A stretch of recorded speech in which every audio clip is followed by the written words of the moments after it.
Yeah, Coach Clark, just a lot of turnover at your position. Can you sort of give us a sense of some of the players you got out of the portal and maybe if anybody's caught your eye? I know it's still early, but kind of try to assess specifically the portal defensive backs that you guys were able to bring in here at mid-year. Yeah, so first, kind of the first guy we got our hands on was Taj Rael, who actually played for me at Memphis, which is the last place I was at. And he was able to transfer and was able to get him here. So it's good to have him here, just knowing his abilities, knowing kind of where he's at as far as a football player, and the defensive back, and how he should be able to come in and contribute.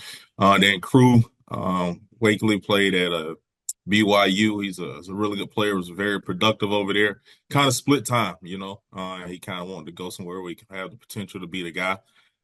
With 2 years left to play, and I thought he was a great addition for us as well. Chad Brown, was out in the Mountain West. Actually, it's kind of funny story. When UNLV played Devon Reno last year, I guess he made some plays on the sideline, and him and Coach Odom kind of had some back and forth. So that was good. So when he had an opportunity to go on the portal, it was good to get him.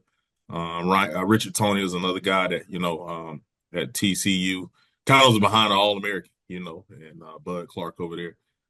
So again, opportunity to come in and play in the Big Ten. He saw a lot of value in that. And then Ryan Turner, another guy that actually started at BC, but was kind of looking for maybe just, whether it's coaches or whatever the case, scheme or whatever the case may have been. But, he's signed out of high school at Ohio State. So a guy that has the potential to play at this level already, to be able to return back to it. I just saw a lot of value in those guys. And, we got our freshman that came in as well, Bernard Cobb, who's doing some really good stuff in the weight room, moving around well as well. So, and then they just, along with the guys that was already here, I know it's a lot of turnover, to be honest, which I don't know how much because I wasn't here. But, I see the guys in the weight room, and on the field and conditioning and stuff, moving around well. And here in a couple of weeks when we hit the field, we'll get a feel for all those guys. Nathan, go ahead. Yeah, along those lines, just wanted to get your impressions of Smiley Bradford and Nori Hines, two guys who were here last year, and Coach Scherer had mentioned them specifically as guys who he had seen. Anything that stood out about them so far? Yeah, those two guys, first and foremost, I think they got really high football IQs, along with some other guys that was already here as well. They move around, in drills and stuff right now. And I have a good feeling about them. But once we get the pads and stuff on and really get to playing football, we'll get a better feel for it. But I love the fact those guys is here. They played college football before, along with some of the other guys that are here as well. And looking forward to this spring. Go ahead, Sam. Yeah, Coach Sam King from the Journal and Courier. You mentioned all these guys and where they played before, but they were playing. How valuable is that when you're trying to, start something new, getting experienced players at a position that lost pretty much everybody with experience? That's huge. That's the one thing we cannot substitute for. I don't care how much we practice. Game day experience is critical at that position. Because again, whether it's a good play or bad play, you gotta be able to clear that play and be ready to play the next one. Because we make a mistake in the back end, we know how that result turns out. And so we can't afford those. So the guys that have played a lot of football, seen a lot of football, is always good if you can find those guys in the portal. And then another one real quick. You were at a place that won a lot. What intrigued you about coming to Purdue and kind of rebuilding something from a program that really struggled the last couple of years? First and foremost, just Purdue and the tradition that it's had before. Actually, one of my high school teammates played here, Cliff Averill. Me and him played on the same high school team. So just, going back even, before then, had a lot of great tradition, won a lot of games here. And just a couple of years ago, they were in the Big Ten, championship. So I think we have all the resources needed to do that. We had the facilities, we had a fan base. I think we got the coaching staff now, and then also, we just got to go and get the players and return back to that. So just opportunity being the Big Ten, compete for a conference. Last place I was at, did win a lot of games. And I, wouldn't be surprised if they make a jump at some point. But just also Coach Odom, and Coach Shear, just talking to them, and everybody that I asked, around in the coach profession about those two guys are great men first, so better men, and then just great coaches as well. Played great defense everywhere they've been. I played a lot of good defense everywhere I've been. So just that opportunity, I thought it was a great opportunity to make that next step. Go back to Tom.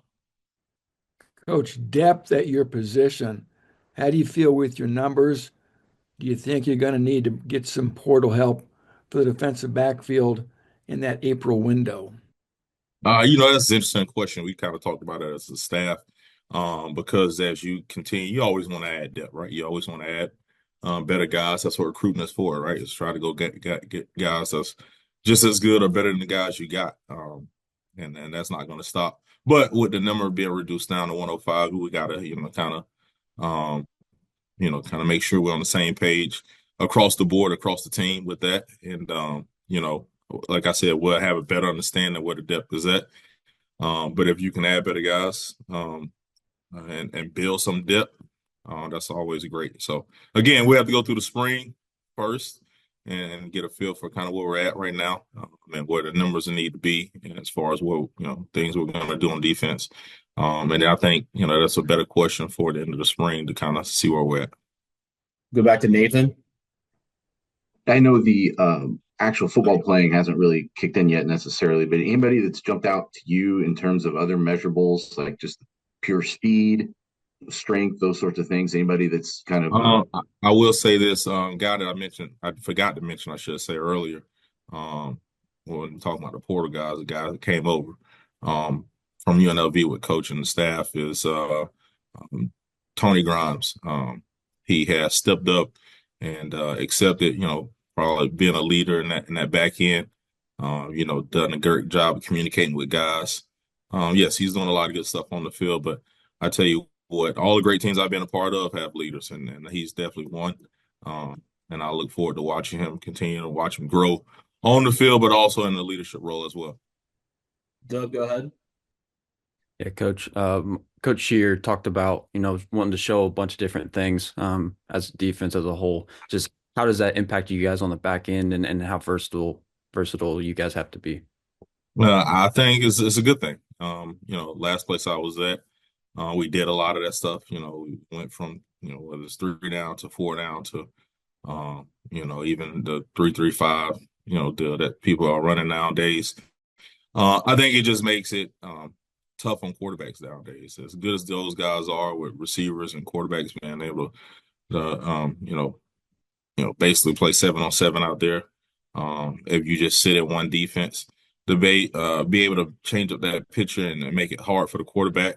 I think that's a great idea, and I love the scheme of it. And just so far as we talk about it in the defensive staff room, I'm looking forward to the opportunity to, do a lot of that stuff. And then on the back end, coverage is coverage, right? We just disguise it and make it look like, one thing and play something else. But at the end of the day, we got to go cover. Anything else for Coach Clark? Can you give us a good Cliff Averill story from the high school days? Cliff. So, we had to beg Cliff to play football, actually. Cliff thought, coming out of middle school, and I think he was at, already 6'3", 6'4", whatever it was. He was a big time, quote unquote, basketball player at the time. And, we begged and begged and begged, and he didn't really play football until he got to high school. And so finally got him out there on the football field, and, done well for himself. Had the opportunity to come here to Purdue. Was an amazing player here, went on into the NFL. And then, like I said, Super Bowl champion, and a great career there, and retired now. So, but yeah, we had to beg Cliff to play football, man. And I'd never forget, we was playing in Tallahassee. I want to say Tallahassee Leon High School on a Friday night. And Tiff, we were there. My team was a smaller team. We played both ways. And Cliff was a tight end on offense.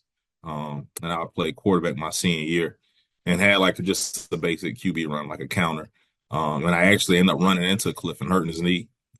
He had to miss, I want to say, the rest of the season that year with a knee injury. So my bad, Cliff, man. I didn't mean to hurt you, but hey, you got healthy and you bounced back your senior year and had a heck of a career. Anything else? All right. I look forward to getting him up here too. I talked to him when I first took the job, and he said he'd definitely get back up here. So I'm trying to get him up here this spring and then also to a couple of games this year as well. Perfect. Thank you, Coach.